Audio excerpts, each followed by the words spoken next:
Okay, so we all have that internal thermostat, right? Our body's way of telling us if we're getting too hot or too cold. Right. But what if that thermostat was like turned down or maybe a little fuzzy? Yeah.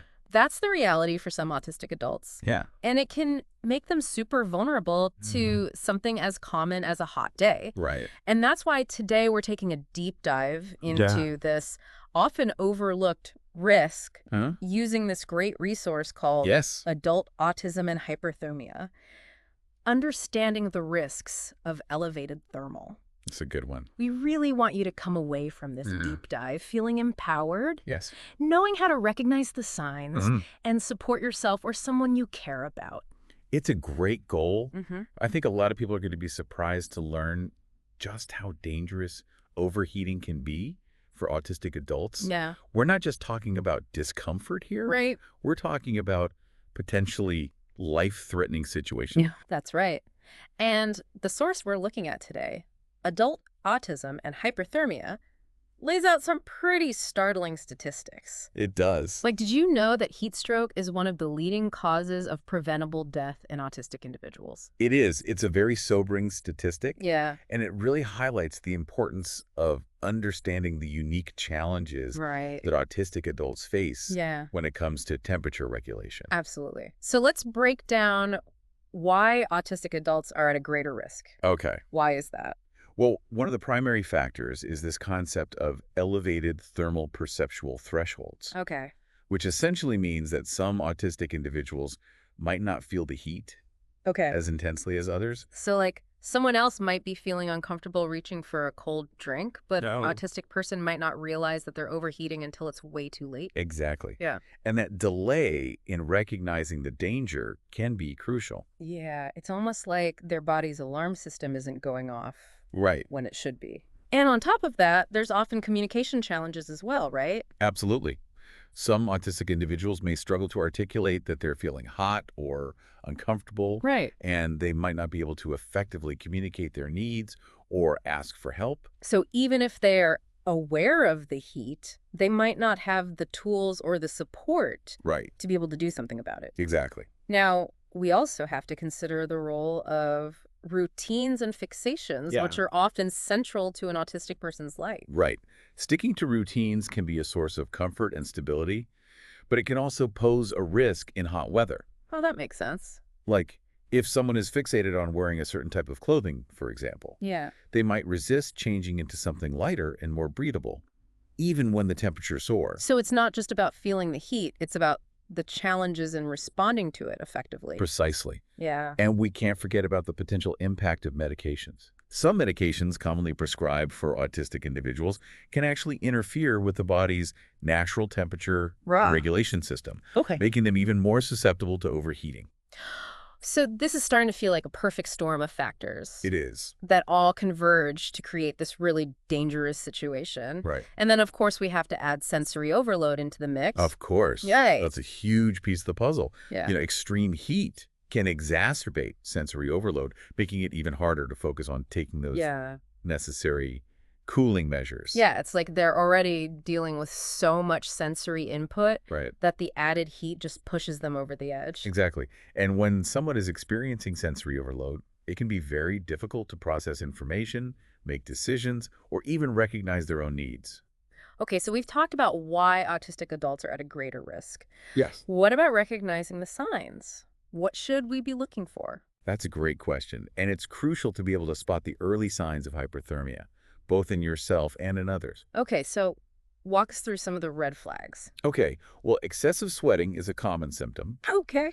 but ironically, so is a sudden lack of sweating. Wow, that's counterintuitive. Right.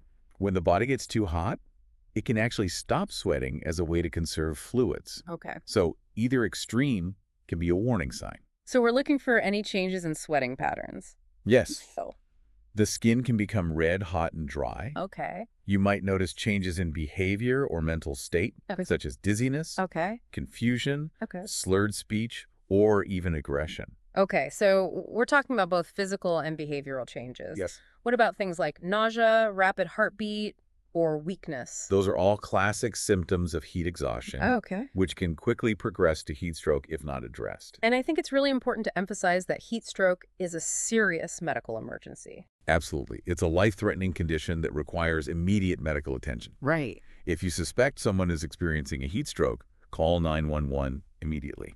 Okay, so we've covered a lot of ground in terms of the risks and symptoms. We have. Let's shift gears now and talk about prevention. Okay. What are some actionable steps that autistic adults and their support systems can take to stay safe? Well, being proactive is key here. Okay. It's about anticipating potential challenges and putting strategies in place to mitigate those risks. Okay. And it starts with awareness. Awareness of the risks, awareness of one's own sensory needs, awareness of the environment. Exactly. And then it's about creating a plan. So what might that plan look like? Well, for starters, monitoring body temperature regularly, especially in hot weather, is a good habit to get into. Okay. You can use a traditional thermometer, Right. or there are even wearable temperature trackers available now. Oh, that's a great idea. Especially for someone who might not be as attuned to those internal cues of feeling hot. What about staying hydrated? I mean, that's a no-brainer. Absolutely. But we can't rely solely on feeling thirsty, especially when sensory processing is involved. Okay. Someone might not feel thirsty even when their body is dehydrated. So we need to be more proactive We do. about hydration. Exactly. Setting alarms or using visual cues as reminders to drink water regularly Yeah. can be incredibly helpful. It's like building those external supports to compensate for those internal signals that might not be coming through as clearly. I like that analogy. And let's not forget about clothing choices. Oh, great. Opting for lightweight, breathable clothing can make a world of difference. Yeah. And cooling accessories, like neck wraps or cooling vests, can provide additional relief. What about limiting heat exposure altogether? That's another important strategy. Avoiding outdoor activities during the hottest parts of the day is crucial. Right. And seeking out shade or air conditioning whenever possible is also essential. And I'm guessing breaks are just as important. Absolutely. Taking regular breaks to rest and rehydrate, Yeah. especially during any kind of physical activity, is vital. So we're talking about being mindful of the environment, Yes. being prepared, Yes. and listening to our bodies. But I also want to touch on the importance of education and advocacy. Yes. How do we do that? That's a great point. It's not just about taking care of yourself. It's also about spreading awareness and advocating for others. So how can our listeners do that? Well, educating others about the risks of hyperthermia for autistic adults is a great place to start. Okay. Share this information with your family, Yeah. friends, co-workers, anyone who might interact with autistic individuals. Yeah, it's about raising awareness. It is. And creating a more inclusive environment. Exactly. And advocate for accommodations. Oh, right. If you're an autistic individual, don't be afraid to ask for what you need. Right. Let people know how heat affects you Yeah. and what accommodations might be helpful. Like access to cool spaces. Exactly. Flexible schedules. Exactly. And if you're an ally or a supporter, be proactive in offering those accommodations. Oh. Check in with the autistic individuals in your life Right. and ask how you can best support them. That's about creating a culture of empathy and understanding. It is. This has been so insightful. I feel like we've really laid the foundation for understanding the complexities of hyperthermia and sensory processing in autistic adults. I agree. And I think it's important to remember that this is just the tip of the iceberg. Ooh, that's a great segue to our next segment. We're going to dive even deeper into the nuances of sensory processing and how it relates to temperature regulation. Great. You know, it's fascinating to think about how our sensory experiences really shape our understanding of the world. They do. We've been talking a lot about elevated thermal perceptual thresholds, Right. but I'm curious to explore the broader spectrum of sensory processing in autistic adults. Sure. It's a vast and intricate landscape, and it plays a huge role in how autistic individuals interact with their environment, including how they perceive and respond to temperature. So it's not just about feeling hot or cold, it's about the entire sensory experience that comes with it. Exactly. Think about it this way. Okay. For some autistic individuals, a slight change in temperature might trigger a cascade of sensory input that feels completely overwhelming. So it's not just a physical sensation, it's a sensory overload situation. Precisely. Okay. And for others, they might have a very high tolerance for temperature changes, almost to the point of being unaware of extreme conditions. Which, as we discussed, can be dangerous in its own right. Absolutely. And this all ties back to the concept of neurodiversity. Okay. The idea that there's a wide range of variation in human brain function and sensory processing. So what might seem like a comfortable temperature to one person Right. could be totally unbearable to another. Exactly. And that's why it's so important to move away from the idea of a one-size-fits-all approach when it comes to supporting autistic individuals. We need to be more attuned to those individual needs and preferences. Absolutely. And that starts with understanding the different ways sensory processing can manifest. Some autistic individuals are hypersensitive to certain sensory inputs, meaning they experience those sensations more intensely. So like a light touch might feel like a poke, or a quiet sound might sound like a roar. Exactly. And on the other end of the spectrum, you have hyposensitivity, where someone might need more intense sensory input to register it. So they might crave deep pressure or loud noises. Precisely. And all of this can impact how someone experiences and regulates their body temperature. That makes sense. Yeah. So it's like their internal thermostat is either overly sensitive or not sensitive enough. That's a great way to put it. And this can lead to a lot of challenges, Yeah. especially when it comes to feeling comfortable in different environments. You know, I think a lot of people can relate to that, even if they're not autistic. I know I've definitely been in situations where I felt too hot or too cold, and it's made it really hard to concentrate or even just enjoy myself. Yeah. But I imagine it's even more challenging. It is. For someone whose sensory processing is already heightened or diminished. Absolutely. It's like having an extra layer of complexity added to an already challenging situation. And that's why it's so important to have those coping mechanisms in place. Speaking of coping mechanisms, Yes. our resource, Adult Autism and Hyperthermia, offers some really practical tips for managing those feelings of being persistently hot or cold. It does. And I think a lot of these strategies can be helpful for anyone, regardless of whether they're autistic or not. Okay, let's dive into those tips. What's the first thing people should focus on? Well, staying hydrated is always a good starting point. It seems simple, but it's crucial for regulating body temperature. And as we discussed earlier, we can't always rely on those feelings of thirst to guide us. Exactly. So it's important to make a conscious effort to drink water throughout the day, even if you don't feel particularly thirsty. Setting those reminders can be a lifesaver. They can. What else can people do? Dressing in layers is another great strategy. Oh, okay. This allows you to adjust your clothing throughout the day based on how you're feeling. So if you start to feel hot, you can easily remove a layer or two. And if you start to feel cold, you can add a layer back on. Exactly. It's all about having that flexibility and control over your environment. And what about those cooling tools we talked about earlier? Those can be incredibly helpful, especially for those who are hypersensitive to heat. Okay. Things like portable fans, cooling towels, or even ice packs can provide direct relief from the heat. I love cooling towels. They're like a little slice of heaven on a hot day. They really are. And then, of course, there's managing the environment itself. What do you mean by that? Well, it's about being mindful of the temperature of your surroundings and taking steps to create a more comfortable environment. So using air conditioning, fans, or finding shaded areas. Exactly. And if you're at home, blackout curtains can be a game changer for keeping the heat out. Those are all great practical tips. But what about managing those sensory overwhelm moments? Yeah. We talked earlier about how heat can exacerbate sensory overload. Right. Are there any specific strategies for dealing with that? There are, and they often involve incorporating sensory tools or techniques into your routine. What kind of tools or techniques are we talking about? Well, for someone who is hypersensitive to touch or texture, having a soft blanket or a weighted lap pad nearby can provide a sense of comfort and grounding. It's about creating that sensory haven. Exactly. And for someone who is hyposensitive to touch, they might benefit from deep pressure input.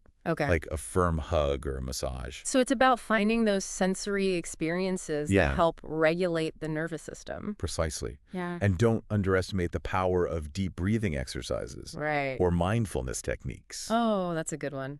When I'm feeling overwhelmed, taking a few deep breaths can really help to calm me down. Absolutely.